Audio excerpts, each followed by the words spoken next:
Hello everyone, मैं संगीता शर्मा आपका शिक्षा सेतु में स्वागत करती हूँ। कैसे हैं आप सभी? उम्मीद करती हूँ आप सब बहुत अच्छे होंगे और अपनी तैयारी बहुत अच्छे से कर रहे होंगे। हम लोग यूके SSS में आपकी वीडियो की जो वैकेंसी आई है उसमें हिंदी का क्रैश कोर्स कर रहे हैं, जिसमें हमने पहली यूनिट पूरी कंप्लीट कर ली है। उसके हमने MCQ किए, बाद में हमने लास्ट में उसका कल एक टेस्ट लिया। जिन्होंने नहीं देखा है वो पीछे वाली क्लास जाके अपनी देख सकते हैं। आज हमारी सेकेंड यूनिट शुरू हो गई। आज हम लोग हिंदी की सेकेंड यूनिट करेंगे, ठीक है ना। इसमें हम लोगों को क्या करना है, इसमें क्या करना है, व्याकरण क्या है, वर्ण क्या है, शब्द वाक्य है, हम ये सारा इसमें आज सोल्व करेंगे कि क्या कैसे है। और फिर उसके बाद हम लगभग 30 MCQ करेंगे और कल फिर हम इसकी दोबारा प्रैक्टिस करेंगे, ठीक है ना।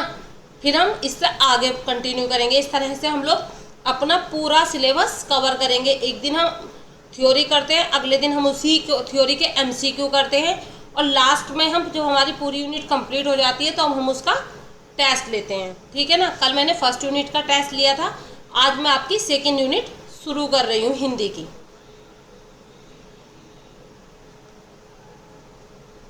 1 मिनट बस।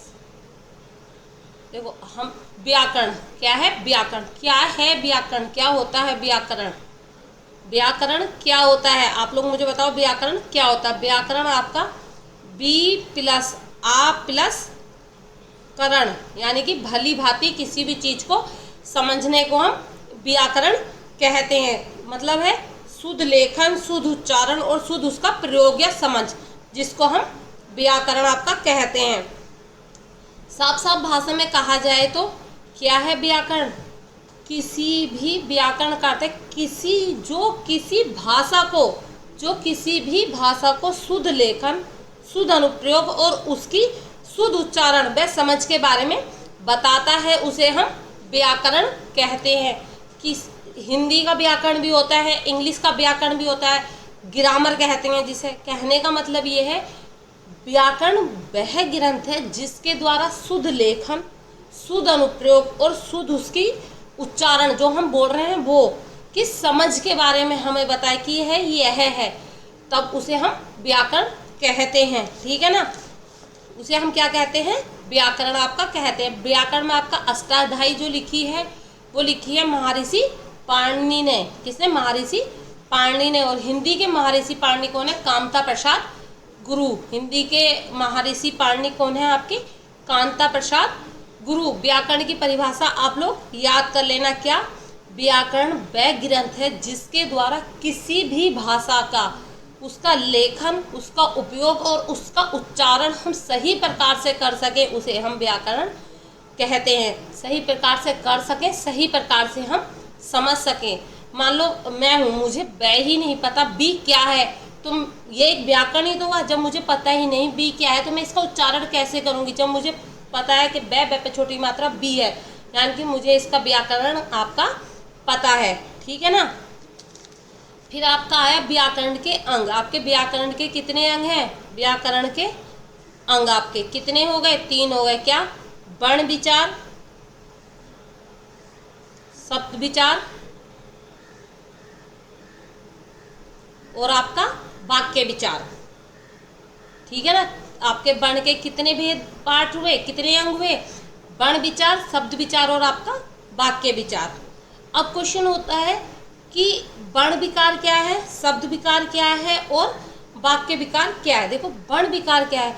जब वर्ण जुड़ते हैं, वर्ण क्या है? जैसे आपका ये है, ये एक अक्षर है, आपका वर्ण है। जब वर्ण जुड़ते हैं तब शब्द, जब तो शब्द जुड़ते हैं तब वाक्य आपका बनता है। सबसे पहले आपका वर्ण है, ये वर्ण है आपका, तब वर्ण जुड़ते हैं तब शब्द। अब मान लो मैंने लिख दिया आम, तो मैंने वर्णों को जोड़ दिया ना वर्णों को। जब शब्द जुड़ते हैं तो वाक्य। जैसे आपका, 1 मिनट में अलग स्लाइड ले लेती हूँ।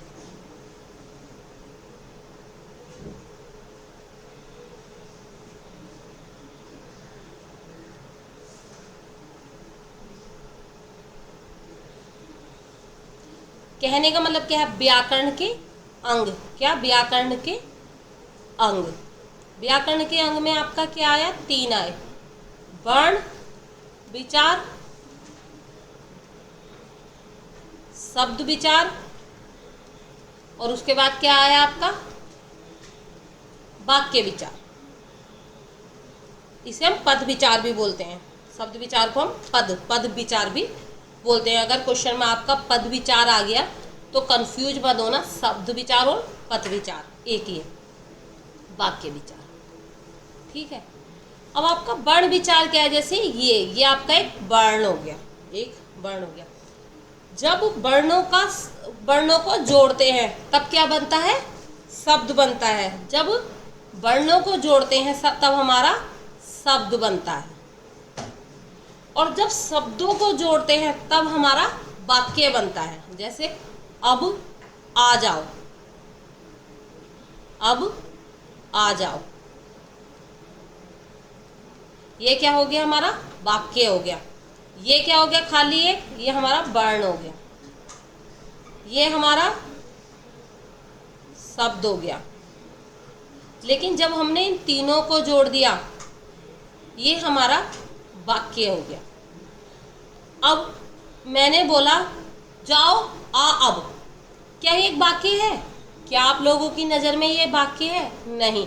वाक्य का मतलब होता है कि उसका सही अर्थ निकले, जो चीज़ हमने लिखी है उसका एक सार्थक अर्थ हो। आ जाओ पानी पी लो, सार्थक अर्थ है कि आ जाओ पानी पी लो। अब मैंने बोला पाना पी लो आ वा बा, कुछ समझ आया? नहीं। कहने का मतलब ये वर्णों को जोड़कर शब्द बना और शब्दों को जोड़कर वाक्य बना, लेकिन वाक्य का अपना एक सार्थक अर्थ होना चाहिए। यदि एक सेंटेंस लिखा हुआ है और उसका अपना कोई सार्थक अर्थ नहीं है तो वह आपका वाक्य नहीं है। ठीक है ना, समझ गए? जब शब्दों को वाक्यों में पिरो दिया जाता है तो उसे हम क्या कहते हैं, पद कहते हैं। ठीक है ना, क्या कहते हैं हम, पद कहते हैं। आप समझ गए होंगे जहाँ तक मैंने आपको समझाने की कोशिश की है, क्या क्या वर्ण है, क्या शब्द है और क्या आपका वाक्य है। जब वर्ण एक होता है, वर्णों को जोड़कर शब्द बनता है और शब्दों को जोड़कर वाक्य बनता है, लेकिन वाक्य का अपना एक सार्थक अर्थ होना चाहिए। अब भाषा की सबसे छोटी इकाई, आपसे मैं क्वेश्चन पूछती हूँ, भाषा की सबसे छोटी इकाई क्या है? तो भाषा की सबसे छोटी इकाई क्या है, वर्ण है। भाषा की सबसे छोटी इकाई आपकी वर्ण होती है, अक्षर। और लिखित भाषा में सबसे छोटी इकाई भी आपकी वर्ण है। यदि लिखित भाषा में बात की जाए तो लिखित भाषा में भी आपकी सबसे छोटी इकाई वर्ण ही है। ठीक है ना। अक्षर क्या होता है आपका, अक्षर देखो, अक्षर क्या है, उच्चारण की दृष्टि से सबसे छोटी इकाई अक्षर है। आपके पेपर में बाय द वे आ जाता है, लिखित भाषा में सबसे छोटी इकाई क्या है, अक्षर। मत लिख के आना कि मैम ने तो सबसे छोटी इकाई अक्षर बताई थी तो अक्षर है। अंतर समझो, लिखित दृष्टि से सबसे छोटी इकाई वर्ण है और उच्चारण की दृष्टि से आपकी सबसे छोटी इकाई अक्षर है। शायद आपको यहाँ तक समझ में आया होगा क्या मैं बताना चाह रही हूँ आपको। मैं सिर्फ आपको इतना समझाना चाह रही थी कि यदि लिखित रूप में पूछा जाए तो आपका वर्ण है, और उच्चारण की दृष्टि से पूछा जाए तब आपका अक्षर है। वर्ण विचार क्या है, पहले वर्ण, फिर शब्द और फिर वाक्य। ये पीछे मैं आपको बहुत अच्छे से समझा के आई हूँ। वर्ण आपके दो तरीके के हुए, लिखित और मौखिक। लिखित भाषा में सबसे छोटी इकाई आपकी वर्ण है, मैंने बता दिया। लेकिन अगर मौखिक भाषा में पूछा जाए तो सबसे छोटी इकाई ध्वनि है, क्योंकि मैं उसे लिख नहीं रही हूँ, मैं बोल रही हूँ और आप सुन रहे हो। जो ध्वनि निकल रही है आपकी सबसे छोटी इकाई है। अगर आप शब्द का पे आते हो तो अर्थ के आधार पर सबसे छोटी इकाई क्या है, शब्द है। किसके आधार पर, अर्थ के आधार पर। क्यों? क्योंकि इसका अपना कोई अर्थ नहीं होता, लेकिन इसका अपना अर्थ होता है। मैं ए बोलूँगी तो ऐसे आम भी सोच सकते हो, अनार भी सोच सकते हो, अमरूद भी सोचा सकते हो। लेकिन अगर मैं आम बोलूँगी तो आम मतलब आम, काम मतलब काम।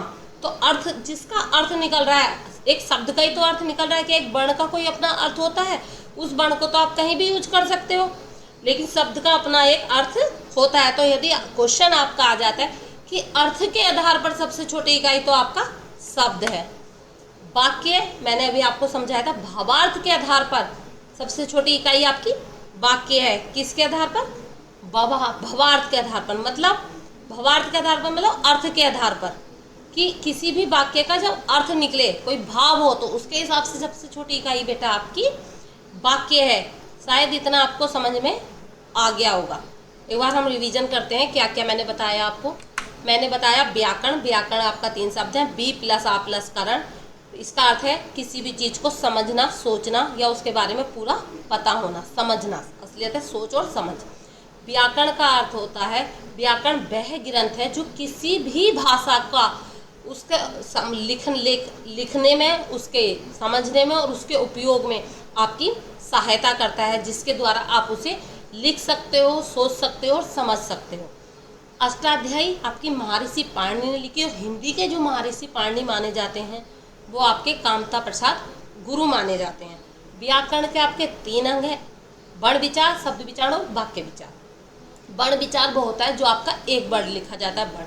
शब्द विचार वह होता है जब 2 वर्णों को मिलाकर कोई चीज़ बना दी जाती है, उसे हम शब्द विचार कहते हैं।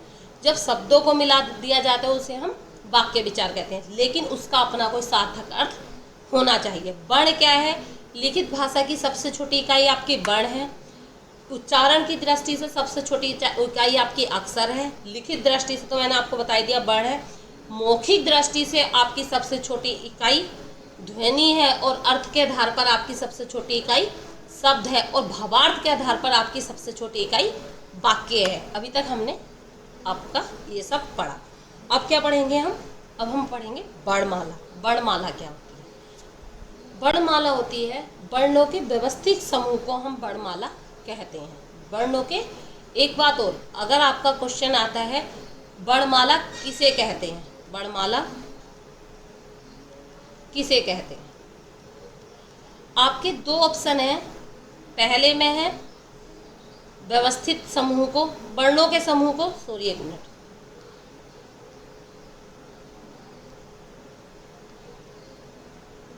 पहले में आपका है वर्णों के समूह को,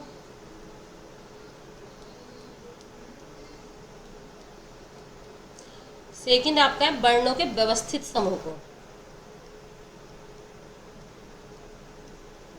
आपका इन दोनों में से कौन सा सही होगा? आप लोग मुझे कमेंट बॉक्स में बताइए कि इन दोनों में से आपका कौन सा सही होगा, वर्णों के समूह को या वर्णों के व्यवस्थित समूह को। किसको आप वर्णमाला कहते हो? देखो, वर्णमाला जो हम कहते हैं वो कहते हैं वर्णों के व्यवस्थित समूह को। कहने का मतलब है कि ये ए, आ, ई, ये आपकी वर्णमाला है, लेकिन ये क, ए, न, पे, रे, च, ये आपके वर्ण हैं, ये आपके वर्णमाला नहीं है। माला का मतलब किसी भी फूल को सही तरीके से पिरोना, व्यवस्थित रूप से पिरोना, तभी तो आपकी माला बनती है। यानी कि वर्णमाला मतलब वर्णों के व्यवस्थित समूह को बैठाना, उसे हम क्या कहते हैं बच्चों? वर्णमाला कहते हैं। हिंदी वर्णमाला में वर्णों के इस प्रकार क्रम में रखे जाते हैं। क्या पहले आपके स्वर आ जाते हैं, फिर व्यंजन आ जाते हैं, और फिर आपका क्या आ जाता है? अन्य चिन्ह आ जाते हैं। शायद आपको समझ में आ रहा हो क्या है वर्णमाला। वर्णमाला वर्णों के व्यवस्थित समूह को हम वर्णमाला कहते हैं। ये क्वेश्चन हम लोग 50% गलत कराते हैं, हम वर्णों के समूह पे टिक कराते हैं। वर्णों का समूह अलग चीज हुआ, वर्णों के समूह को व्यवस्थित, वर्णों का व्यवस्थित समूह आपका वर्णमाला है। अब स्वर क्या है और व्यंजन क्या है? देखो, स्वर क्या है? जो शब्द, जो वर्ण हम स्वतंत्र रूप से बोल सकते हैं, जो वर्ण हम स्वतंत्र रूप से बोल सकते हैं, उसे हम स्वर कहते हैं। व्यंजन को बोलने के लिए हमें स्वर की आवश्यकता होती है। कैसे? ए को ए,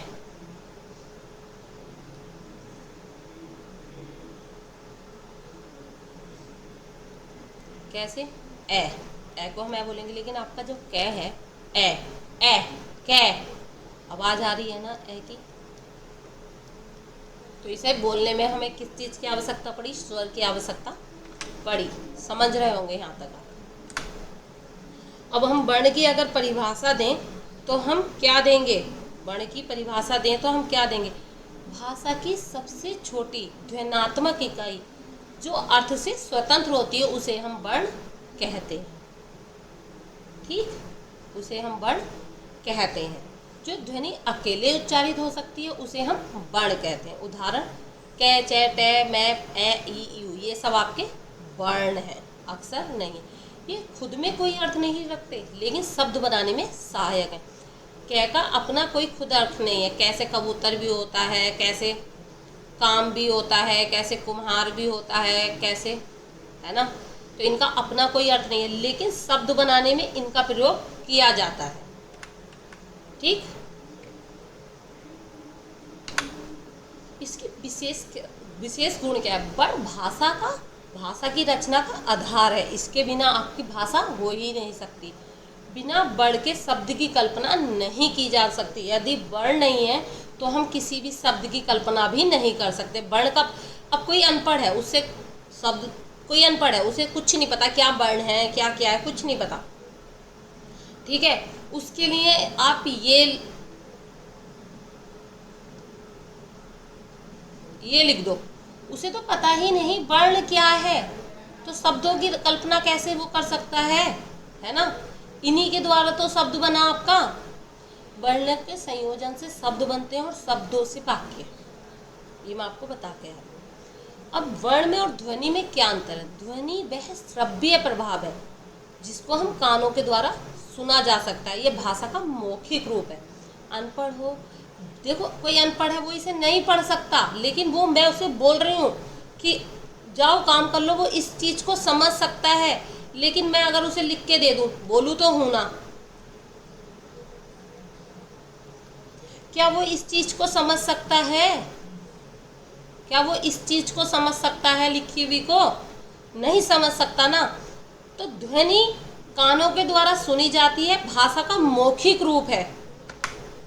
वर्ण वह ध्वनि है जिसे लेखक रूप में लिपिबद्ध, देवनागरी लिपि में लिखते हैं ना हिंदी, लिपिबद्ध किया जा सकता है, अर्थात भाषा का लिखित रूप है। ध्वनि भाषा का मौखिक रूप है और जो आपका वर्ण है यह भाषा का आपका लिखित रूप है। मुख्य अंतर क्या है? ध्वनि प्रकृति से उत्पन्न होती है और सभी ध्वनियाँ भाषा में नहीं होती, जबकि वर्ण केवल वे ध्वनियाँ होती हैं जो भाषा में प्रयुक्त होती हैं और जिनका लेखन रूप होता है। ध्वनि प्राकृत, अब शेर दहाड़ रहा है, शेर दहाड़ रहा है, उसे कैसे लिखोगे आप? उसे कैसे लिखोगे? क्या किसी वर्ण के अनुसार शेर का दहाड़ना लिख सकते हो? शेर अपने साउंड में दहाड़ रहा है, ध्वनि तो है वो, ध्वनि तो है वो, लेकिन क्या ये दहाड़ना ऐसे लिखोगे जब शेर दहाड़ेगा? नहीं, तो उसकी भाषा नहीं होती, वो तो दहाड़ रहा है। बच्चे रोते हैं, उए, कैसे लिखोगे उए? तो वो ध्वनि है आपकी। ठीक है ना। उदाहरण के लिए बच्चे कोई भी आवाज़ निकाल सकते हैं, लेकिन सभी आवाज़ें चीखना रोना वर्ण नहीं है, क्योंकि उनका भाषा में कोई निश्चित रूप या मान्यता नहीं होती। अब मैं आपको एक डायग्राम के हिसाब से समझा देती हूँ क्या क्या है। वर्णमाला के दो पार्ट हुए आपके। वर्णमाला के आपके दो पार्ट हुए, क्या हुए? स्वर और व्यंजन। स्वर और व्यंजन, स्वर के दो पार्ट हुए, हालांकि तीन हैं, इसमें नहीं दिया हुआ है क्लू। इसमें आपके हस्व में 4 आते हैं, 7 आपके दीर्घ में आ जाते हैं, समझ रहे हो। व्यंजन के 5 पार्ट्स हैं, स्पर्श व्यंजन, अंतस्थ व्यंजन, ऊष्म व्यंजन, संयुक्त व्यंजन और आगत। ये हम लोग धीरे धीरे आगे समझेंगे। स्पर्श व्यंजन में का, चा, टा, ता, था के वर्ग आ जाते हैं। का, चा, ता और पा के वर्ग आ जाते हैं। अंतस्थ में आपके या, रा, ला, बा आ जाता है। ऊष्म में आपके सा, हा आ जाता है। संयुक्त जो 2 जुड़ के बने हैं, यानी कि सा, त्रा, ज्ञा, श्रा आ जाता है। आगत मतलब जिनके नीचे ये कहीं और से आए हुए वर्ण है अपने, जैसे जा और फा। ठीक है, समझ रहे हो ये? अच्छा, एक बात मुझे आप बताओ, ये कै लिखा है, लेकिन इसमें ये आपका एक कै तो ये है, या मुझे कमेंट बॉक्स में बताना। और एक ये कौन सा कै पूरा है? कौन सा कै आपका पूरा है? किसमें व्यंजन का, किसमें स्वर का प्रयोग नहीं हुआ है? एक कै ऐसा है ना, एक में मैंने स्वर लगा के लिखा है, एक में मैंने स्वर नहीं लगाया है। कौन सा कै इनमें से ए या बी? कौन सा कै इनमें से बिना स्वर के है? बिना स्वर के हैं, आप लोग मुझे बताएंगे ए या बी, कौन सा ऐसा है जो बिना स्वर के आपके है। ठीक, हिंदी वर्णों को दो मुख्य भागों में बांटा गया है, जो मैंने आपको पीछे सारणी के हिसाब से, डायग्राम के हिसाब से आपको समझाया है। क्या, स्वर और व्यंजन। स्वर स्वतंत्र ध्वनि, मैं पीछे से आपको बताती हुई आ रही हूँ, वे ध्वनि जो किसी सहारे के स्पष्ट उच्चारित होती हैं, बिना किसी सहारे के स्पष्ट उच्चारित होती हैं, स्वतंत्र होती हैं, स्वर कहलाती हैं। हिंदी में मुख्यतः 11 स्वर हैं। हिंदी में आपके मुख्यतः 11 स्वर हैं। कुछ जगह आपके 13 भी गिने जाते हैं, जिनमें आपका आ और आहा को जोड़ दिया जाता है। ठीक है ना, जिसमें आपका क्या जोड़ दिया जाता है, आ और आहा आपका जोड़ दिया जाता है। अब आपका स्वर को कहीं ना कहीं, स्वर आपका बोबल जो है, कहीं ना कहीं आपका अच लिखा हुआ भी आ जाता है। क्या, अच लिखा हुआ भी आ जाता है, और व्यंजन में आपके हल लिखा हुआ भी आपका आ जाता है। बिल्कुल कंफ्यूज मत होना, आपका क्वेश्चन आ जाता है हिंदी में कितने अच हैं।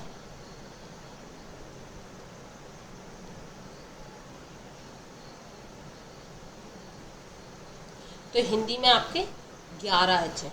अगर ऑप्शन में 11 दिया है, 11 पे टिक कर देना, 13 दिया है, 13 पे टिक कर देना। ठीक है। स्वर के प्रकार, अब क्या आता है आपका स्वर के प्रकार। जहाँ तक है मुझे ऐसा लग रहा है कि आप लोगों को समझ में आया होगा। ए और अह जो है ये आपके अयोगवाह हैं, ये आपके क्या है, अयोगवाह हैं। मेरी अंदाज ये कहती है कि आप लोगों को समझ में आया होगा।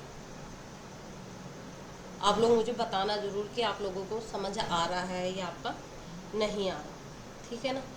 अब आते हैं स्वर के प्रकार। स्वर के प्रकार मात्रा के आधार पर भी होते हैं, उच्चारण के आधार पर भी होते हैं आपके, और समय लगने के आधार पर भी होते हैं। ये आपके पहला क्या हुआ जो मैं आपको पढ़ा रही हूँ स्वर के प्रकार, ये मैं आपको मात्रा के आधार पर पढ़ा रही हूँ, मतलब उच्चारण के आधार पर या समय लगने के आधार पर। आपका आ सकता है मात्रा के आधार पर उच्चारण के प्रकार कितने हैं, 3। उच्चारण के आधार पर मात्रा के स्वर के प्रकार कितने हैं, 3। समय लगने के आधार पर स्वर के प्रकार कितने हैं, 3।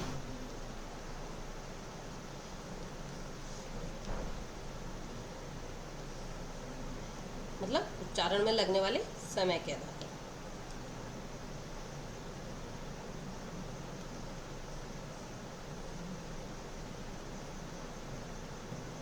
मात्रा या उच्चारण के में लगने वाले समय के आधार पर कौन से हैं, ह्रस्व, दीर्घ और लोप। ह्रस्व में जिन्हें बोलने में कम समय लगे उन्हें हम ह्रस्व स्वर कहते हैं, जैसे ए, आ, ए, ई, उ, ऋषि, ऋ। ठीक। दीर्घ, लंबे, दीर्घ लंबे भी बोलते हैं, इसे बड़ा भी बोलते हैं, गुरु भी बोलते हैं, संधि स्वर भी बोलते हैं। जिन्हें बोलने में अधिक समय लगे, जैसे आ, ई, ऊ।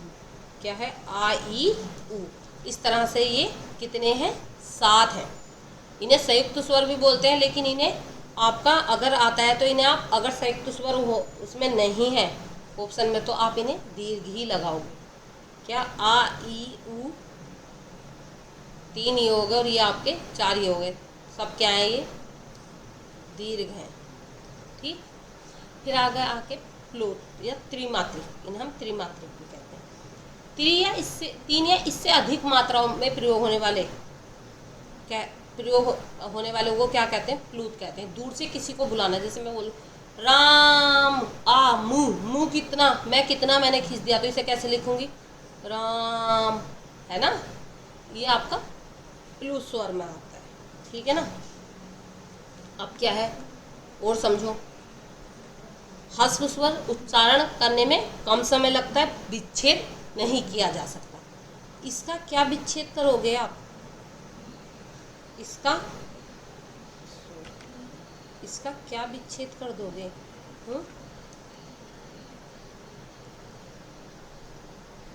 क्या हो गया दूसरा, विच्छेद नहीं किया जा सकता।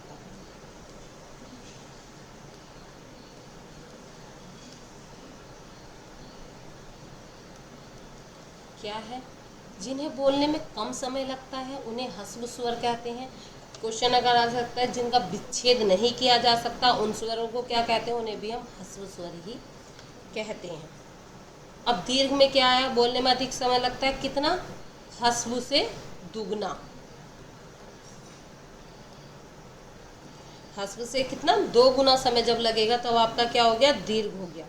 सभी स्वर किसी के साथ जुड़कर बनते हैं, क्या है, सभी स्वर किसी के साथ जुड़कर बनते हैं। जैसे अब इसे भी समझो, आ है, कैसे बना, ए प्लस है,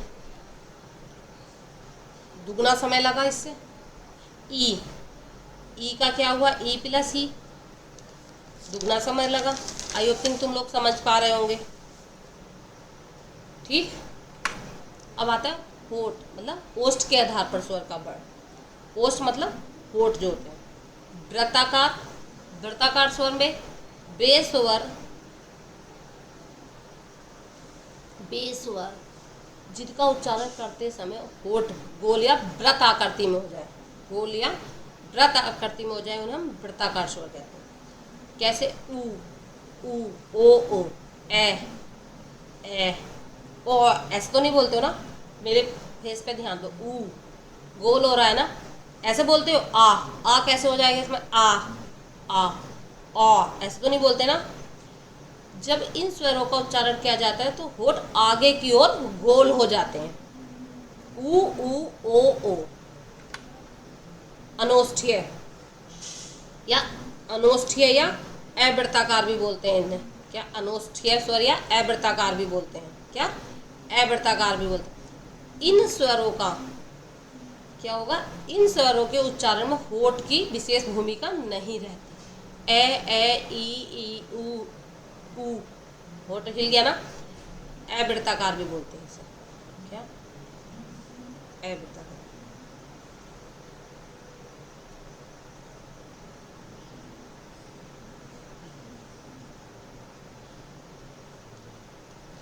इसमें अनोष्ठीय भी बोलते हैं क्योंकि होठों का यूज नहीं होता।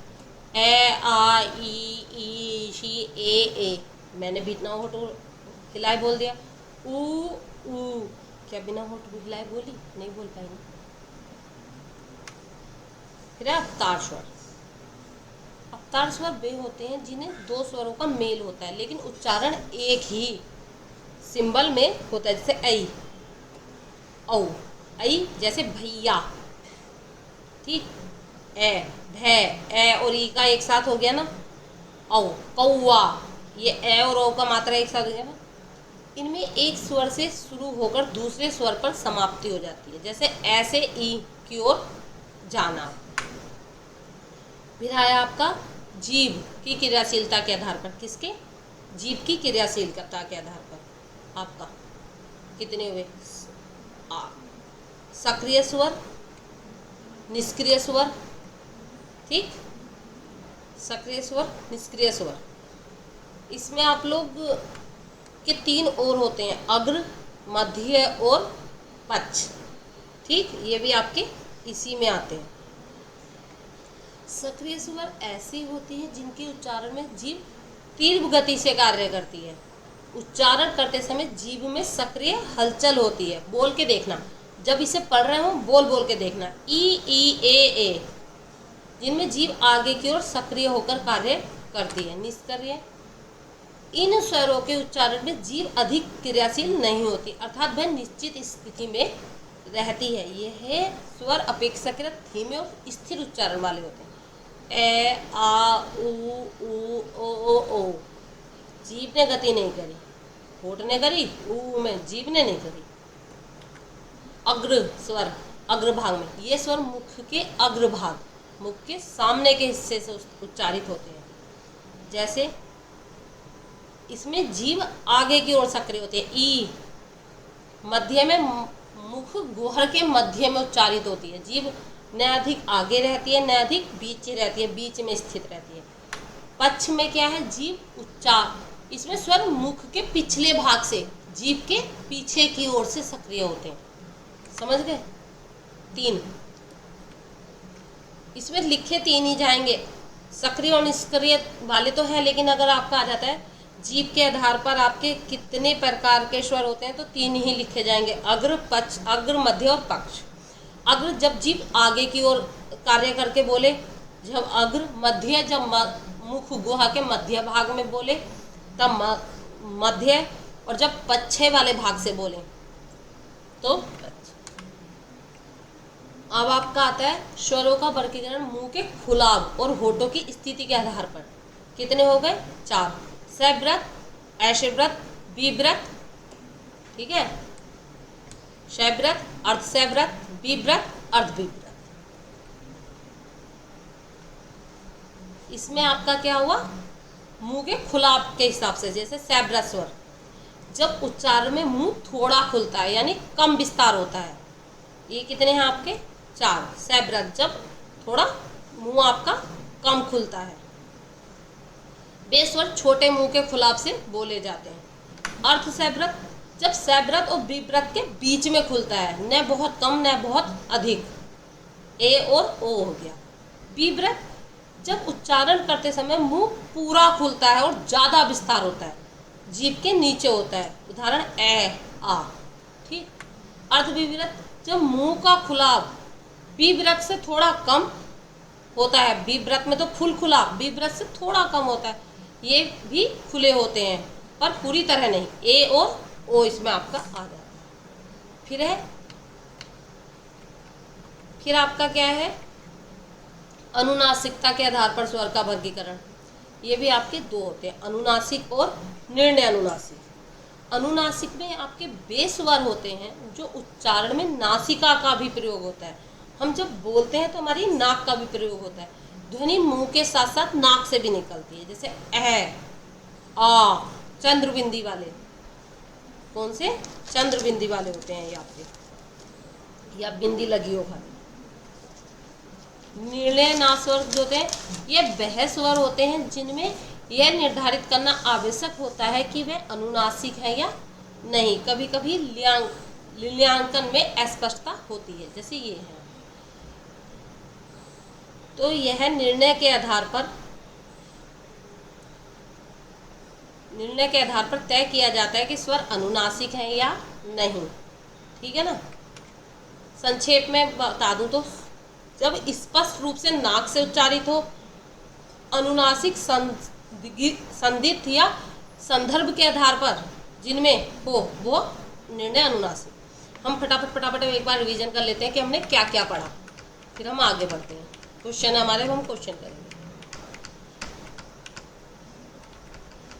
शुरू से। एक बार हम लोग रिवीजन कर लेते हैं कि हमने क्या क्या आज पढ़ा। देखो, हमने व्याकरण पढ़ा। व्याकरण 3 चीज़ों से पढ़ा, बी प्लस आ प्लस कर्ण। व्याकरण वह ग्रंथ होता है जिसमें किसी भी भाषा के लिखने, सुनने व समझने के लिए हम प्रयोग किए जाते हैं, उसे हम व्याकरण कहते हैं। व्याकरण के 3 अंग होते हैं, वर्ण विचार, शब्द विचार और वाक्य विचार। वर्ण विचार भाषा की सबसे छोटी इकाई होती है। जब वर्णों को मिला दिया जाता है तो आपका शब्द बन जाता है। उच्चारण की दृष्टि से आपकी सबसे छोटी इकाई अक्षर होती है, ठीक। और लिखित दृष्टि से भी आपका वर्ण होती है सबसे छोटा इकाई, और मौखिक आधार पर आपकी सबसे छोटी इकाई ध्वनि होती है। अर्थ के आधार पर आपकी सबसे छोटी इकाई शब्द होती है, और भावार्थ के आधार पर आपकी सबसे छोटी इकाई वाक्य होती है। वर्णमाला के व्यवस्थित समूह को हम वर्णों के व्यवस्थित समूह को हम वर्णमाला कहते हैं। वर्णमाला के 3 चीज़ों में बांटा गया है, स्वर, व्यंजन और अन्य चिन्ह। स्वर वर्ण की परिभाषा क्या है? तो छोटी ध्वन्यात्मक इकाई होती है, यह स्वतंत्र होती है। वर्ण की विशेषता यह है, भाषा की रचना का आधार होता है। वर्ण के बिना शब्द की कल्पना नहीं की जा सकती। वर्ण और ध्वनि में अंतर पढ़ा हमने। ध्वनि श्रव्य प्रभाव है, कानों द्वारा सुना जाता है, भाषा का मौखिक रूप है। आपका जो वर्ण है ये भाषा का लिखित रूप है, इसे लिपिबद्ध किया जा सकता है, ठीक है। उसके बाद हमने एक फ्लो चार्ट देखा। हमने वर्णमाला का स्वर और व्यंजन स्वर को 3 भागों में बांटा, ह्रस्व, दीर्घ और प्लुत, और व्यंजन को 5 भागों में बांटा, स्पर्श, अंतस्थ, ऊष्म और संयुक्त और आगत। हमने पहले वर्णों को, हमने स्वर पढ़ा। स्वर क्या होते हैं? स्वतंत्र ध्वनि होती है जिसको बोलने में किसी भी और चीज़ की हमें आवश्यकता नहीं होती है, हम स्वतंत्र रूप से बोल सकते हैं, उसे हम स्वर कहते हैं। स्वर को हम अच भी कहते हैं और व्यंजन को हम हल भी कहते हैं। हमारे कहीं 11 स्वर दिए गए हैं, कहीं 13 स्वर दिए गए हैं, क्योंकि ए और अहा जो है ये हमारे अयोग बाहा है, कहीं कहीं इन्हें आपका स्वर में ही जोड़ दिया गया है। स्वर के प्रकार आपका पहले हमने मात्रा और उच्चारण में लगने वाले समय के आधार पर स्वर के प्रकार पढ़े। वे हमारे 3 थे, ह्रस्व, दीर्घ और प्लुत, हस्व जिन्हें बोलने में थोड़ा कम समय लगता है उन्हें हम हस्व कहते हैं, जिनका विच्छेद नहीं किया जा सकता। उसके बाद आए दीर्घ, जिन्हें बोलने में हस्व से दुगना समय लगता है उन्हें हम दीर्घ कहते हैं। और जो प्लुस स्वर है उन्हें हम त्रिमात्रिक स्वर भी कहते हैं, जिन्हें बोलने में आपका उनसे तिगुना समय लगता है। जैसे राम, जैसे हमें दूर से किसी चीज़ को बुलाना होता है तो उसे हम प्लुस स्वर कहते हैं। उसके बाद हमारा आया ओष्ठ के आधार पर। ओष्ठ के आधार पर हमारे वृत्ताकार और अवृत्ताकार या अनोष्ठीय भी बोलते हैं। कौन से? ओष्ठ के आधार पर हमारे दो है, ओष्ठीय अनोष्ठीय बोल दो या वृत्ताकार और अवृत्ताकार बोल दो। फिर आपका आया जीभ के आधार पर। जीभ के आधार पर भी आपके तीन थे, अग्र पक्ष, अग्र मध्य और पक्ष। ठीक, अग्र मध्य और पक्ष। फिर आपका आया होठों के मुख के खुलाव के आधार पर, ये भी आपके चार थे, सैव्रत, अर्धसैव्रत, विव्रत और अर्धविव्रत। ठीक, फिर आपका आया अनुनासिकता के आधार पर, ये भी दो थे, अनुनासिक और निर्णय अनुनासिक। ठीक, अब हम क्वेश्चन करेंगे, शायद इतना आप लोगों को समझ आया होगा। कल हम लोग व्यंजन पढ़ेंगे, कल हम लोग इसकी प्रैक्टिस करेंगे क्वेश्चन आंसर की, फिर हम व्यंजन पढ़ेंगे। निम्नलिखित में से हस्व स्वर कौन सा है? हस्व स्वर जो है इनमें से कौन सा है? आ, ई, उ या ऐ। हस्व स्वर कौन से होते हैं? हम क्वेश्चनों के हिसाब से एक बार फिर रिवीजन कर लेंगे। जिन्हें बोलने में बहुत कम समय लगता है उन्हें हस्व स्वर कहते हैं, जिनका आपका विच्छेद नहीं किया जा सकता। तो क्या हो गया आपका? ये हो गया। फिर है निम्न में से कौन सा दीर्घ स्वर नहीं है? दीर्घ स्वर आपका नहीं है, नहीं है पूछा है। तो ये भी आपका दीर्घ स्वर है, ये भी आपका दीर्घ स्वर है और ये भी आपका दीर्घ स्वर है। कौन सा नहीं है? ऋषि आपका दीर्घ स्वर नहीं है। नेक्स्ट आता है प्लू स्वर की विशेषता क्या होती है? ये दो मात्राओं में उच्चारित होता है, इनका उच्चारण तीन मात्राओं में होता है, ये व्यंजन होते हैं, ये हस्व स्वर होते हैं। देखो ये आपका कौन किसके आधार पर थे? मात्रा के या उच्चारण के में बोलने वाले समय के आधार पर आपके तीन थे। कौन कौन से थे? मात्रा के आधार पर आपके हस्व, दीर्घ और प्लुत थे। तो ये तो खुद ऐसा हो गया व्यंजन होते हैं, ऐसा कुछ नहीं था, व्यंजन होते हैं। दो मात्राओं वाले तो आपके कौन से होते हैं? दीर्घ होते हैं। तो क्या बचा? इनका उच्चारण तीन मात्राओं में होता है, इनका उच्चारण तीन मात्राओं में होता है। नेक्स्ट आपका आता है निम्नलिखित में से कौन सा अनुनासिक स्वर है? तो हाँ क्या है आपका? अनुनासिक स्वर है। फिर आपका आता है ये ई और ई किस प्रकार के स्वर हैं? आपके होठ के खुलाव के हिसाब से बताया था मैंने, चार प्रकार के होते हैं, सैव्रत, अर्धसैव्रत, विव्रत और अर्धविव्रत। ई और ई आपके कैसे हैं? इसके उच्चारण में आपका ई और ई मुंह थोड़ा कम खुलता है, तो कौन से हो गए आपके? सैव्रत स्वर हो गए। ठीक है ना। फिर आपका है अर्धविव्रत, किसके आधार पर है? होठों के मुख के खुलाव के आधार पर। आपका ये भी आ सकता है अर्ध स्वर। अर्धविव्रत स्वर किसके आधार पर वर्णित किया गया? तो मुख के जो आपका खुलने का आकार होता है उनके हिसाब से, या होठों के खुलने के अनुसार आपका अर्धविव्रत पूछा है। कौन सा है आपका अर्धविव्रत? कौन सा है? ए और ओ। जिस अर्धविव्रत का क्या था? जिसमें आपका पूर्ण रूप से मुंह नहीं खुलता है, उन्हें हम अर्धविव्रत कहते हैं। निम्न में से कौन सा अग्र स्वर है जो जीभ के अगले भाग से बोला जाता है? कौन सा है? आ, उ, ए, ई। ई जीभ आगे आए बिना आप नहीं बोल सकते, है ना। फिर ओ किस श्रेणी का स्वर है? ओ ये किसके? जीभ के अनुसार थे ना, जीभ के अनुसार, जीभ के आकार पर, जीभ के आधार पर स्वर के प्रकार थे ना। ये कौन कौन से थे? तीन थे, अग्र, मध्य और पक्ष, यही थे ना। आपका पूछा है ओ किस श्रेणी का है? ओ गले में सब आवाज आ रही है ना पीछे से, तो किसका हो गया? पक्ष स्वर हो गया। नेक्स्ट आपका कौन कौन स्वर अर्धसैव्रत स्वर है? अर्धसैव्रत जिनमें विव्रत से तो कम और सैव्रत से थोड़ा ज़्यादा मुंह खुलता है, उसे हम अर्धसैव्रत कहते हैं। ऐसा कुछ पढ़ाया था ना अभी मैंने। तो कौन सा है? ए, ओ, ए, आ, आहा, ये तो अनुनासिक है। उ, तो कौन सा है आपका? ए और ओ है। हम इसकी कल भी प्रैक्टिस करेंगे। फिर है आई और आई, पढ़ाया था पीछे जब पढ़ा रही थी। जैसे स्वर क्या कहलाते हैं? क्या है? प्लूत में तो नहीं थे। प्लूत में आपके कौन से स्वर आए थे जब दूर से हम किसी को आवाज मारते हैं? बीव्रत जिन्हें बोलते समय पूरा मुंह खुलता है। संयुक्त जैसे आपका ये है आपका संयुक्त, ठीक है, ये था आपका। तो कौन से बचे? अगर क्वेश्चन समझ में ना आए एलिमिनेट कर लो। एलिमिनेट करने से आपका क्वेश्चन समझ आ जाता है। क्या बचा? ये बचा। ये भी नहीं है, ये भी नहीं है, ये भी नहीं है, तो क्या बचा? यही बचा। फिर आपका आया ए और ओ। किस प्रकार के स्वर हैं? विव्रत जिनमें पूरा मुंह खुलता हो, शैव्रत जिनमें बहुत थोड़ा सा मुंह खुलता हो, अर्ध विव्रत जिनमें विव्रत से थोड़ा कम मुंह खुलता हो। ए और ओ। प्लूत तो आपका अलग ही हो गया। प्लूत तो राम है ना, ऐसा कुछ था ना। अब अगला अवतार स्वर किन्हें कहते हैं? आपके जो अवतार स्वर है किन्हें कहते हैं? एग्जाम्पल दिया था मैंने भैया का और कौवा का। जब ए को ई और ई को एक साथ पढ़ लिया जाता है, याद आ रहा होगा। जिनमें नासिका से ध्वनि निकलती है इन्हें तो अनुनासिक कहते हैं। इन्हें तो अनुनासिक कहते हैं ना।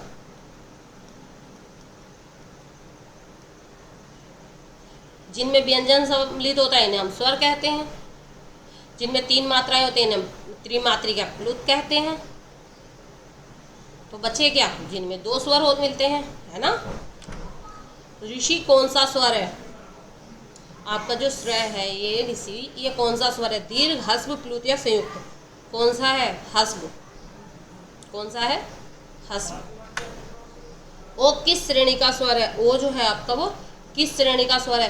किसके हिसाब से पूछा है? जब मध्य, अग्र और पक्ष लिखा है, किसके भाग हैं ये? जीभ के आधार पर। ये तीनों आपके किसके भाग हुए? जीभ के आधार पर, है ना। जीभ के आधार पर आपसे पूछा गया, जीभ के आधार पर ओ किस श्रेणी का स्वर है? तो किस श्रेणी का? ओ, पक्ष श्रेणी का, ठीक है ना। ई किस स्थान से उच्चारित होता है? मुख के पिछले भाग से। जीभ के आधार पे पूछा है, ये भी मध्य भाग से या मुख के आगे के भाग से या नाक से। कहाँ से होता है? मुख के आगे के भाग से। कहाँ से होता है? मुख के आगे के भाग से। ई आगे के भाग से। पूछने का तरीका अलग अलग है, क्वेश्चन एक ही पूछ रहा है, जीभ के आधार पे ही पूछ रहा है यहाँ भी। फिर अंगा को क्या कहते हैं? प्लुत, अनुनासिक, संयुक्त या संयुक्त व्यंजन या संयुक्त स्वर क्या कहते हैं? मैंने अभी बताया था, जहाँ शायद ध्यान होगा। अब मैं जल्दी जल्दी इसलिए करा रही हूँ क्योंकि सारा पीछे पढ़ा के आई हूँ। कल बहुत आराम आराम से फिर रिवीजन कराऊंगी, तब परसों व्यंजन पे आऊँगी। ये आपके अनुनासिक में थे, बताया था मैंने अभी। ई और ऊ कितनी मात्राओं के स्वर हैं? ई और ऊ कितनी मात्राओं के स्वर हैं? 1 के, 2 के, 3 के या 4 के? अब आपका क्वेश्चन एक और बन जाता है, जितनी मात्राओं के स्वर होंगे उसके हिसाब से आपके ह्रस्व, दीर्घ और प्लुत भी होंगे। मात्रा के आधार पर स्वर को प्रकार पढ़ाए हैं 3, है ना। तो ये कितनी मात्राओं के हैं? 2 मात्राओं के हैं। तो ये कौन से हैं? ये आप लोग मुझे कमेंट बॉक्स में बताना। 17 का आंसर ये मैंने ए बना दिया, ये बी बना दिया और ये सी बना दिया। आप लोग मुझे बताना ये ए है, बी है या सी है। 2 मात्राओं के स्वर कौन से होते हैं? ए होते हैं, बी होते हैं, सी होते हैं।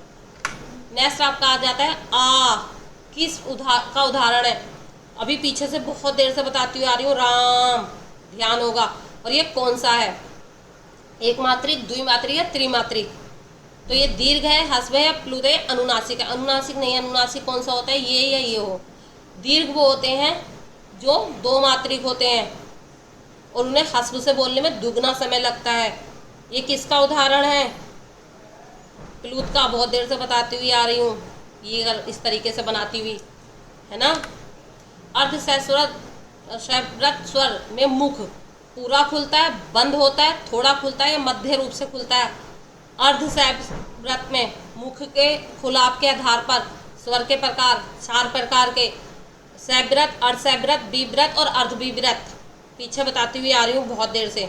मध्य रूप से खुलता है, मतलब मध्य रूप से खुलता है मतलब का क्या हो गया?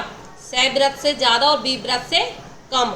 आपका क्वेश्चन ये भी लिखा हुआ आ सकता है कि सैव्रत से तो ज़्यादा खुलता हो, वो बी व्रत से कम खुलता हो वह स्वर के मुख के आधार पर कौन सा हुआ, वो अर्धसैव व्रत हुआ। नेक्स्ट है मुख ग्वार के मध्य में स्थित स्वर है, यानी कि जीभ के आधार पर पूछ लिया है, ए ई उ या ए, क्या है आपका ए, मध्य से ए। समझ रहे हो ना, ये सारा रिवीजन पीछे वाला दोबारा कराती हुई चल रही हूँ। ओ किस प्रकार का स्वर है, किसके आधार पर, मुख के खुलाव के आधार पर, अर्धविव्रत, विव्रत, सव्रत या दीर्घ, कौन सा है, अर्धविव्रत है।